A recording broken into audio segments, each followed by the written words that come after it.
two things are happening. Either A, we're overreacting, or B, NASCAR may be heading to a split. I don't know what to think anymore.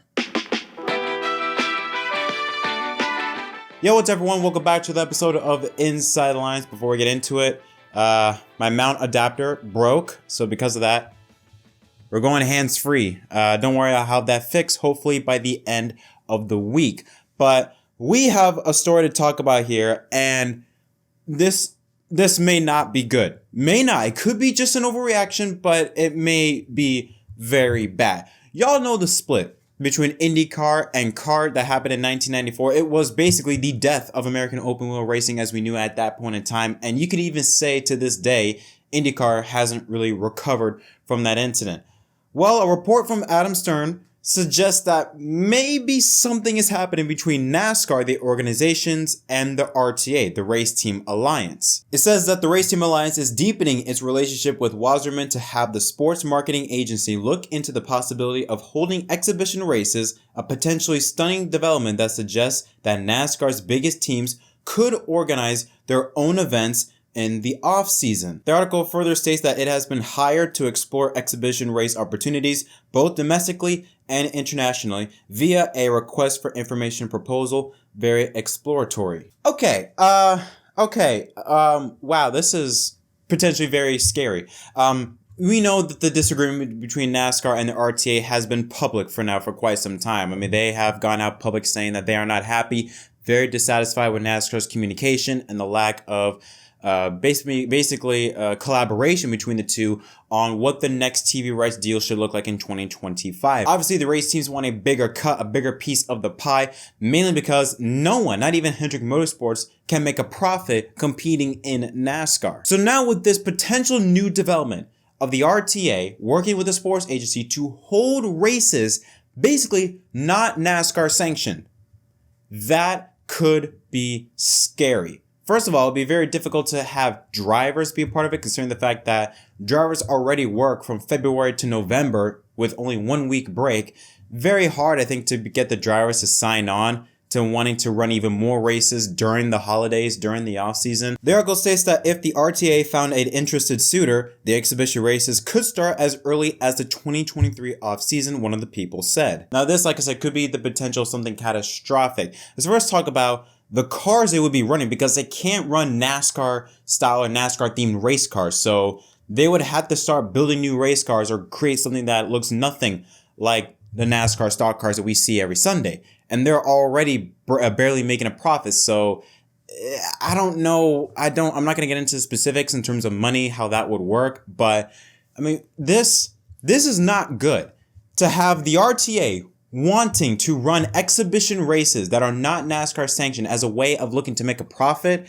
This could be potentially be the signs, and I may be over exaggerating here, but this could potentially be the signs of a falling apart between NASCAR and the RTA. I mean, say what you want about NASCAR. As big as NASCAR is, they are nothing without the race teams. They're nothing without the drivers. If drivers like Chase Elliott, Kyle Larson, Bubba, Kyle Busch, Reddick, all those drivers start going to whatever the RTA is setting up, NASCAR is going to fall off big time. Now, this could be a form of negotiating power with NASCAR as a way to leverage them to give the race teams more money for the next TV rights deal that's scheduled to take place in 2025. But this is sounding a lot like IndyCar and CART in 1994. It also sounds like what happened between Live Golf and the PGA Tour. The reason why that was created was because the players felt like they deserved more money. That's why when Live Golf was created, brought all these, veterans and new people to their club or to their program, offering much more money. Now the PGA is starting to step up their efforts and offering more money on their end of the deal. But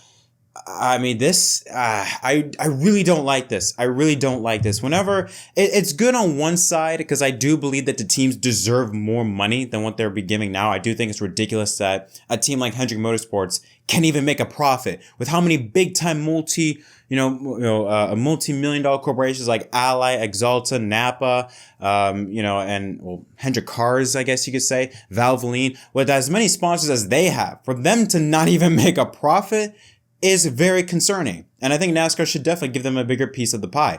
But for them to be one step ahead, to even think about the fact that they've already hired an agency, even though they were already working with them to figure out this new TV rights deal for 2025, the fact that they've hired them to really look at doing off-season events, non-NASCAR sanctioned, is very concerning regarding the future of the sport. Who knows what the sport's going to look like in 2 or 3 years? Again, this could all just be an over-exaggeration on our part, and maybe the teams are saying this as a way to maybe leverage NASCAR to, hey, give us more money. But, I mean, the fact that some of them are saying that this could have started as early as next year, with the TV rights deal coming up in 2025, I mean, I don't know. I want to hear your thoughts in the comments down below, because this has a potential.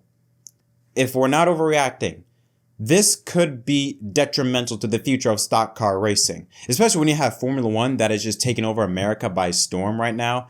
This is the last thing that NASCAR needs, is to have a disagreement between the organization and the race teams. And again, like I said, NASCAR is big, but it is nothing without the race teams. Like I said, once you see all those drivers like Chase Elliott, once you see Hendrick Motorsports, Joe Gibbs, once you see all those drivers start to leave NASCAR and go to other form of stock car racing series, that's it. That's the end of it. I mean, you're probably gonna have another 1994 moment unless something is changed to where both sides can come to an agreement. We're seeing the potential, and this is more of a financial situation where teams are not happy with the direction NASCAR is going from a financial standpoint in terms of how they make their money. And with this 2025 deal coming up, if let's say the deal comes and the teams don't make an improvement or don't have a substantial gain in revenue, things could look very bleak for NASCAR's future. And they do have cars. They do have the Gen 6 cars that are lying around, and maybe even Gen 5 cars, Gen 4 cars, maybe. They could potentially pull some out of their ass and compete in these exhibition races. I'm not saying it's guaranteed, but I would be very surprised if teams don't have some form of garage or some form of a compartment where they have spare car pieces from previous generations, whether it's for photo shoots or for separate events just to promote the race or whatever. I would be surprised if they don't have any type of spare car parts to use for maybe a situation like this. But what are your thoughts on this developing story? Let me know in the comment section down below. What do you think is going to happen? What do you think the future of NASCAR is going to look like? Do you think the teams are going to be able to, NASCAR and the teams, are they going to be able to make up, be able to come to an agreement? Or could the possibility of a NASCAR split be on the horizon?